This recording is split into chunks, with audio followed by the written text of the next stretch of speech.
Hello, welcome to the ninth series of the Problematic from Logic of Sense.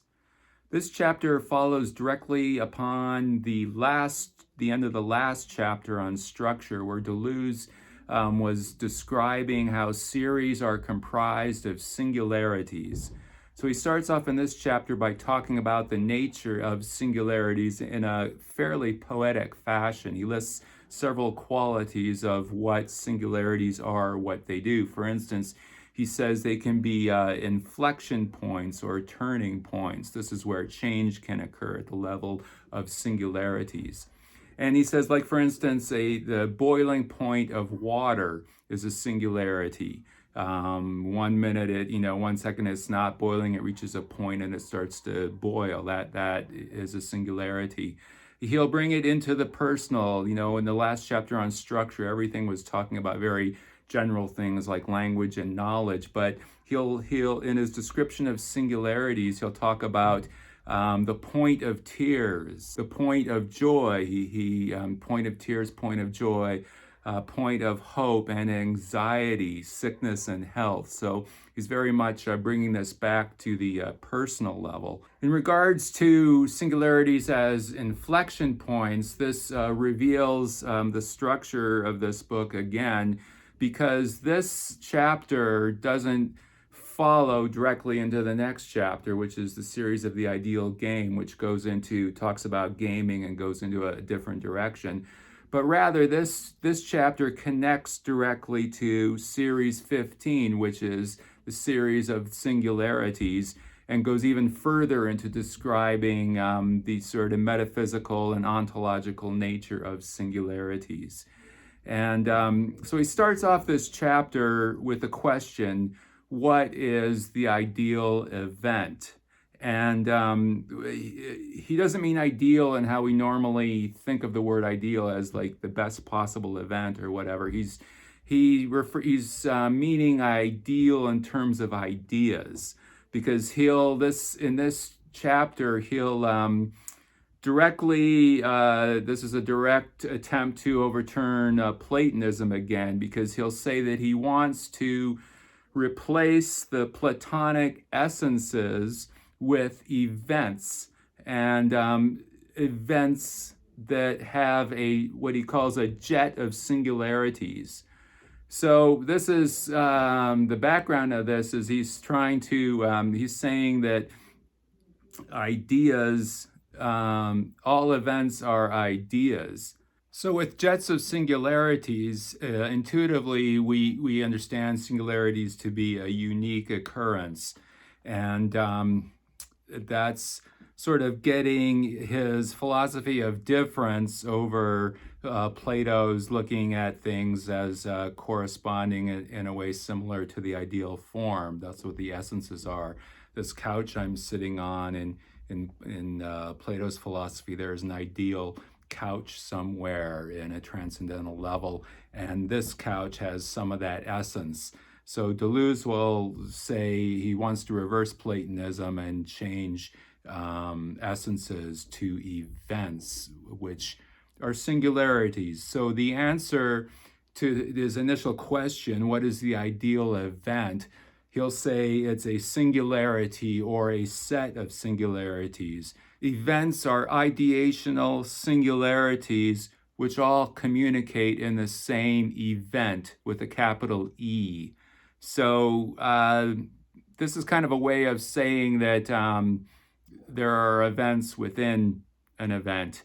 And he again elaborates this more in series 15 of the singularities. So in this video series presentation, the next video will be on series 15 of the singularity, because it elaborates on points made in this chapter. He'll say that events have an eternal truth, that when an event happens, it immediately splits off and goes infinitely into the past and infinitely into the future.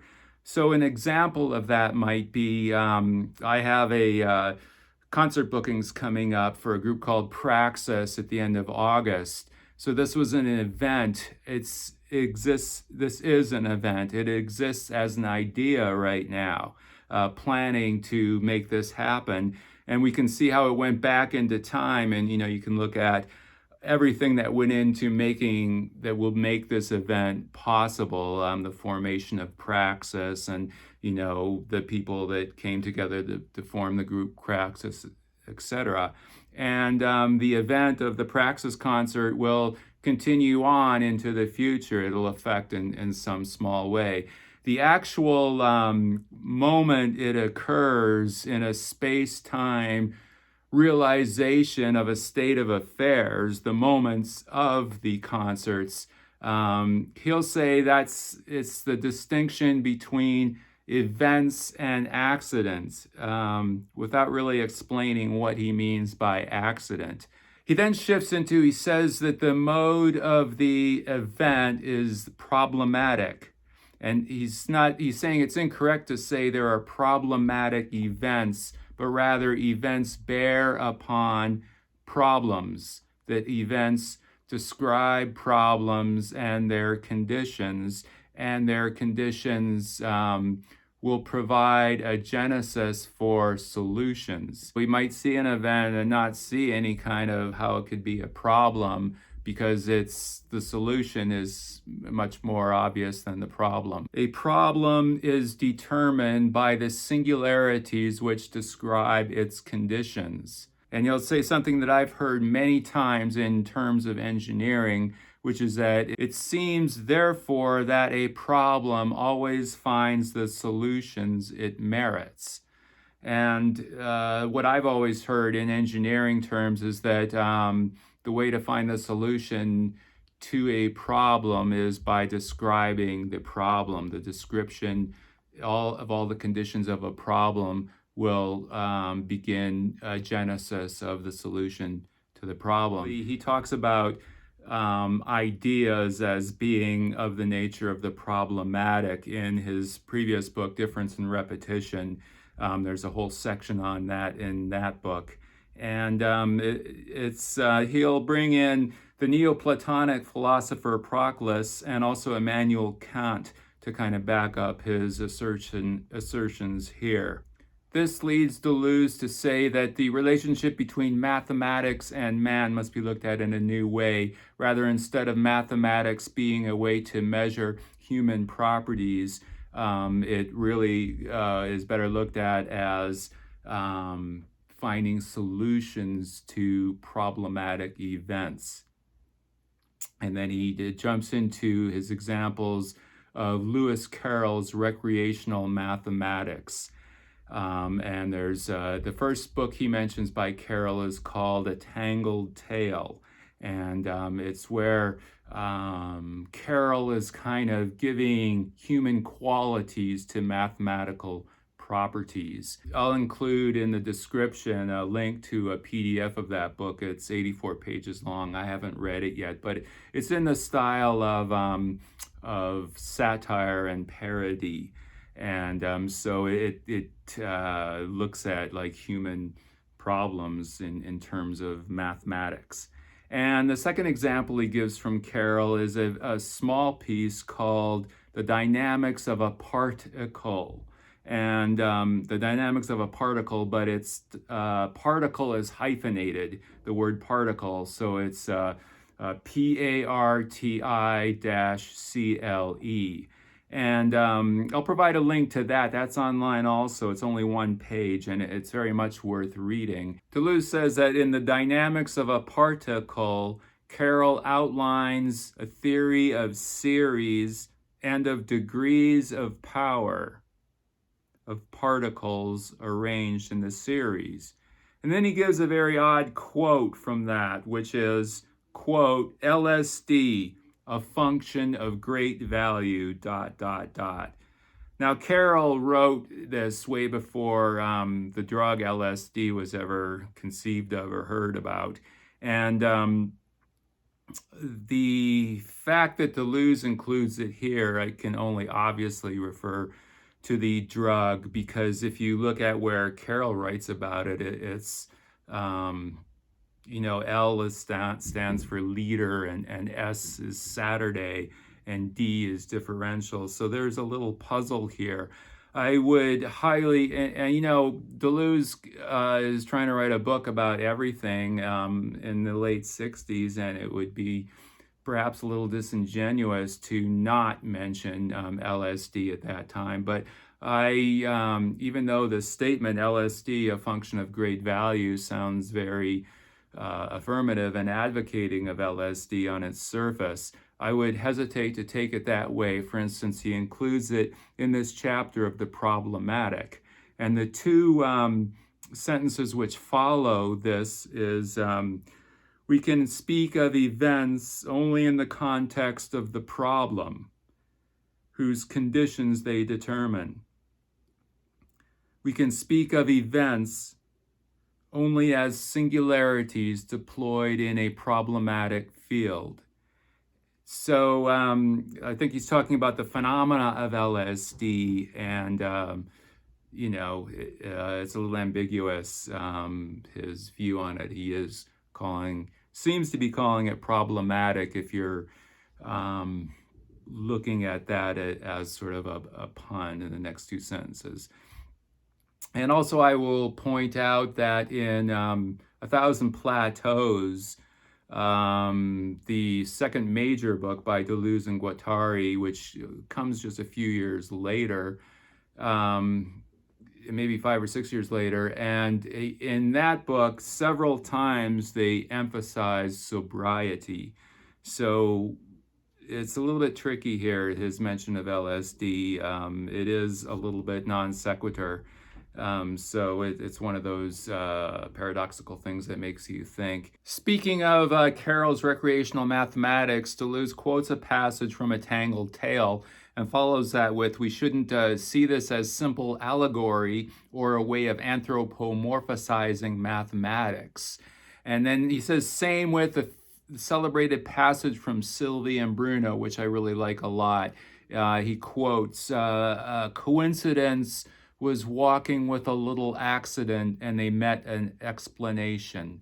I just love that. And it seems to not have a clear purpose of why he put that in there. Although the fact that he mentions accident, and earlier he said that he compared the idea of an event with its space-time realization, he called that an accident too. So there perhaps is some connection there, because those are the only two mentions of accident in this series, and perhaps possibly of the whole book. I don't recall him getting into that further.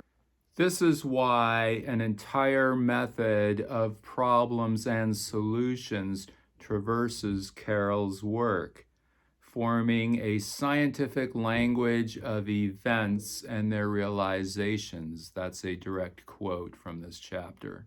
Then Deleuze will ask, how do we characterize the paradoxical element which runs through series, allowing them to resonate and communicate with each other? The empty place, the extremely mobile empty place that we talked about before. And he'll say that this paradoxical element is the locus of a question. And he'll distinguish problems from questions, whereas problems are comprised of singularities that describe the conditions of the problems. The question is determined by an aleatory point, which corresponds to the empty square or mobile element. Now, aleatory means random or by chance, like a dice throw, and this harkens back to Deleuze's take on Nietzsche's philosophy, that involves this aleatory element in it. He has a chapter in his book on Nietzsche called The Dice Throwers, where he explains that a little bit more. And he'll say that as these singularities change over time, they form a history, and that the paradoxical element is the event with a capital E, which he says is unique, uses a capital U, where all the other, and that all the history of the singularities are also all events. They're all small events within the big event. And what he means by this big event can vary. Like I said, he uses the example of the battle in series 15. You could look at the event.